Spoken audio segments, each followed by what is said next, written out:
I'm a big fan of the Japanese comic book Lone Wolf and Cub, and I've had the idea kicking around for a couple of years where I would try and draw me and my daughter in the style of Lone Wolf and Cub. So I chose this picture of me and my daughter when she's about 8 or 9 months old, and we're just standing in a cafe, and I thought I would change this to make us look like Lone Wolf and Cub.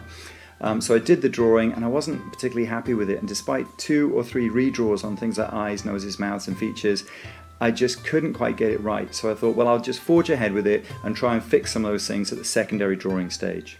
So with this drawing phase, what I'm trying to do is make myself look like the samurai Ito Ogami, who is the character in the story. He's the lone wolf. He has been framed and he's on the run with his son, and they become assassins for hire, and all the time people are trying to take them out. It's an absolutely brilliant story. And Ito has very distinctive eyebrows. He never seems to be smiling, so he's just got a thin line for his lips, and he's got, of course, the classic samurai kind of bun and straggly hair as well. His son Daigoro has a really distinctive kind of haircut. He's got like an eyebrow of hair across the forehead, then he's got like a shaven bit and then a bun at the back. And I decided to give my daughter this kind of haircut, even though obviously it's a boy in the story, and perhaps people are going to freak out and say, "That's a boy's haircut, you shouldn't, you know, be doing that, you should have given her a girl's haircut," and maybe I should have done, but it was just a sort of artistic choice.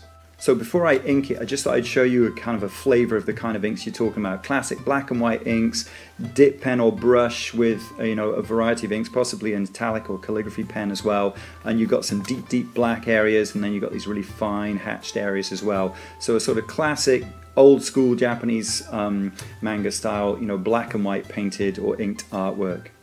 So I decided to use the Pentel brush pen for this because being a brush pen, it could give me a whole bunch of different line thicknesses, you know, quite easily. Whereas if I was using a technical pen for this, you know, like a fine liner pen, I couldn't get all of those thick and thin kind of lines as easily as I could using this tool.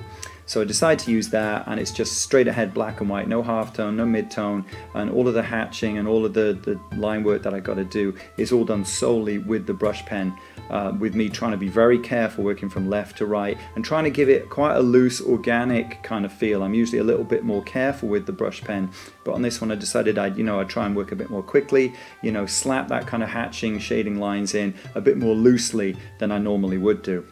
And when I'd done the basics, I went back in because I wasn't happy with some of the eyes. I wanted to tweak a few little bits and pieces, but there were things that I could see that were not quite right anyway, and no amount of extra inking or tweaking was going to solve some of those problems.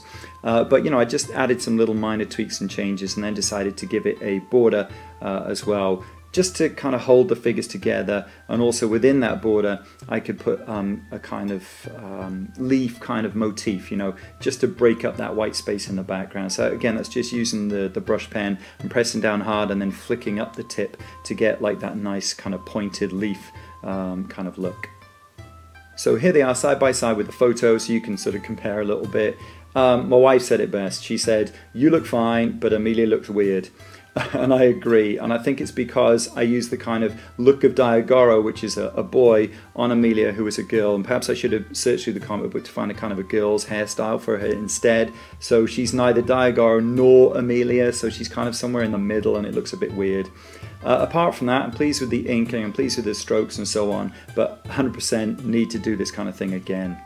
Basically, have another go and try to do a better job with it. But if you liked the video and you enjoyed what you saw, then you might want to subscribe to my channel. That would be terrific. And you might want to check out my previous video. This was one where I took a rose and I gave it kind of a graffiti street art kind of makeover. And all the links for that are below.